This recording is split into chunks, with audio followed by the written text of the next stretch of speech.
Hello friends, welcome once again. तो अभी तक हम लोग इस सीरीज़ में देखा कि कैसे एक नया माइक्रो सर्विस ऐड करते हैं, उसके अंदर कैसे एक मॉड्यूल ऐड करते हैं और उस मॉड्यूल में कैसे कंट्रोलर ऐड करते हैं और उस कंट्रोलर से कैसे हम कम्युनिकेट करते हैं। तो अब हम अपने मेरा जो स्प्रिंग बूट मॉड्यूल है उससे हम एक्सटर्नली कम्युनिकेट करने लगे हैं। जैसा कि मैंने बताया कि कैसे ये हम लोग रन किए। यहाँ पे अपन नेम चेंज कर दें, राहुल कर दिए तो राहुल आ गया। यहाँ पे आपको कुछ भी नेम आप डाल सकते हैं, नेहा, तो ये नेहा आ गया। तो इस तरह से एक रिक्वेस्ट गया और रिक्वेस्ट के अकॉर्डिंगली हमारा कस्टमाइज रिस्पॉन्स आ रहा है और यही है रेस्ट एपीआई। तो रेस्ट एपीआई क्या करता है कि यूआई और बैकएंड कनेक्टिविटी, इन दोनों के बीच में, यूआई और बैकएंड के बीच में ये कनेक्टिविटी प्रोवाइड कराता है। हम कुछ रिक्वेस्ट करते हैं, उस रिक्वेस्ट के अकॉर्डिंगली बैकएंड में एक्शन परफॉर्म होता है और उस एक्शन के बाद जो भी उसका रिस्पॉन्स है वो आता है। जैसे हम रिक्वेस्ट में यूज़र नेम और पासवर्ड भेज रहे हैं, बैकएंड उसको वेरीफाई करता है। अगर यूज़र नेम पासवर्ड सही है तो वो रिस्पॉन्स में मुझे सक्सेस रिटर्न करेगा। अगर यूज़र नेम और पासवर्ड मैच नहीं करता है तो वो कुछ एरर रिटर्न करेगा, रॉन्ग यूज़र नेम या रॉन्ग पासवर्ड। तो ये चीज़ें सब रेस्ट एपीआई के थ्रू होगी। तो हमारा इस वीडियो में हम लोग रेस्ट एपीआई लिखने वाले हैं। हालांकि एक रेस्ट एपीआई हम लोग लिख चुके हैं, पर इस वीडियो में हम लोग proper post API, get API, ये सारे तरह के एपीआईज देखने वाले हैं और इसके साथ साथ हम लोग इसका डेटाबेस से कनेक्टिविटी भी करने वाले हैं। तो डेटाबेस से कनेक्टिविटी के लिए सबसे पहले मुझे डेटाबेस का डिपेंडेंसी ऐड करना होगा, पर वो चीज़ अपन बाद में देखेंगे। पहले सारे तरह के एपीआईज देख लेते हैं, फिर उसका डेटाबेस से कनेक्टिविटी और ये सब चीज़ हम लोग आगे देखेंगे। जैसा कि गेट एपीआई आप देख रहे हैं, तो इसी को मैं कॉपी करके एक पोस्ट एपीआई बना लेता हूँ। तो ये है हमारा पोस्ट मैपिंग।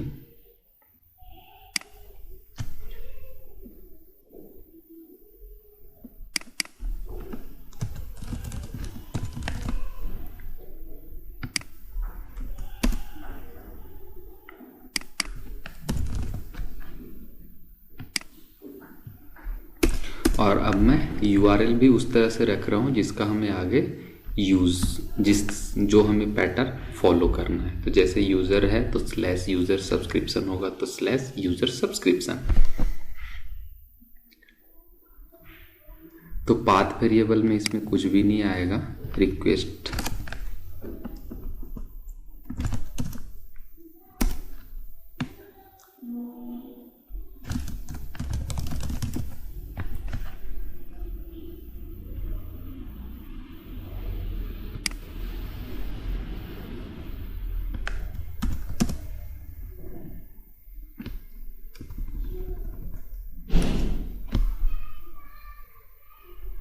ये डॉक्यूमेंट में चेक करता हूँ कि क्या यहाँ पे देते थे।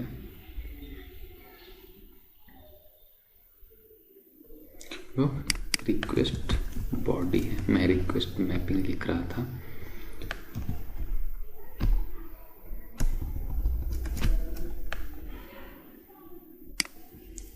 तो ये है हमारा रिक्वेस्ट बॉडी। लॉगर में मैसेज डाल सकते हैं, जैसे कि पहले हम लोग रिक्वेस्ट करते थे। देखो ये लॉगर यहाँ पे प्रिंट हुआ है, मैं जूम करके आपको दिखाता हूँ। ये लॉगर है, तो ताकि हमें पता चले कि एटलीस्ट कहाँ तक रिक्वेस्ट जा रहा है, कोड के किस पार्ट में एरर है, इसलिए हर जगह हमें लॉगर देते रहना चाहिए। तो यहाँ पे मैं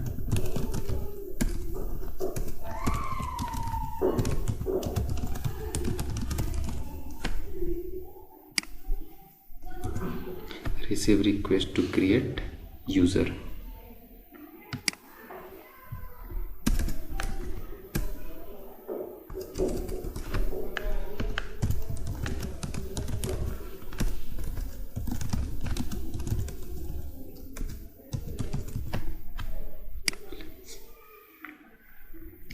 पोस्ट एपीआई आपका कुछ इस तरह से दिखेगा।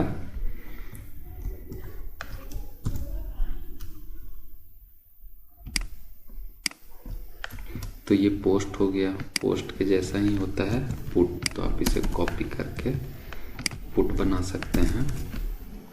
आगे जैसे जैसे हम डेटाबेस और मॉडल क्लास बनाएंगे, एंटिटी क्लास बनाएंगे, तो इन सबको फिर से हम रिफैक्टर करेंगे। अभी सिर्फ हम वॉक थ्रू के लिए देख लेते हैं। तो ये हमारा यूज़र आईडी होगा, यूज़र आईडी के बेसिस पे। तो ये हमारा रिक्वेस्ट बॉडी है, साथ में हमारा क्या आ जाएगा, path variable, string, user ID, और ये पुट मैपिंग है। तो आप इसे इंपोर्ट कर लीजिए। उसी तरह से जैसे ये हमारा है यूज़र आईडी, तो ये गेट में होगा यूज़र आईडी, और ये हो जाएगा यूज़र आईडी, और यहाँ पे भी यूज़र आईडी। अभी हम यही रखते हैं, बाद में हम मैसेज को मॉडिफाई करेंगे, देखेंगे कि क्या प्रॉपर मैसेज कैसे हम लोग देते हैं। तो ये हो गया गेट, और गेट को कॉपी करके अपन बना सकते हैं डिलीट।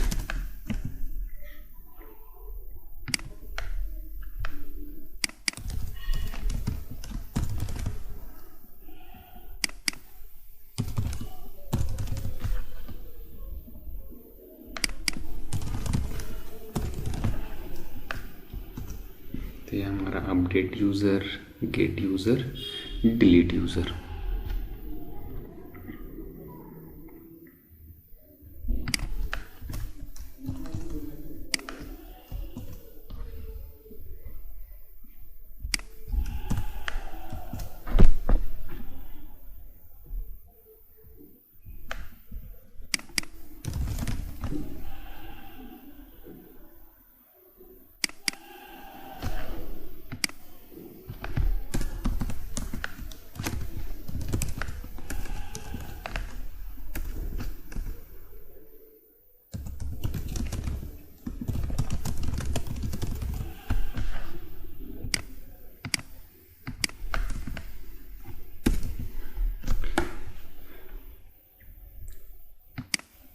तो लॉगर प्रॉपर डालना है ताकि अपने को पता चले कि रिक्वेस्ट कहाँ तक पहुँचा है, क्या प्रॉब्लम, किस कोड में प्रॉब्लम है।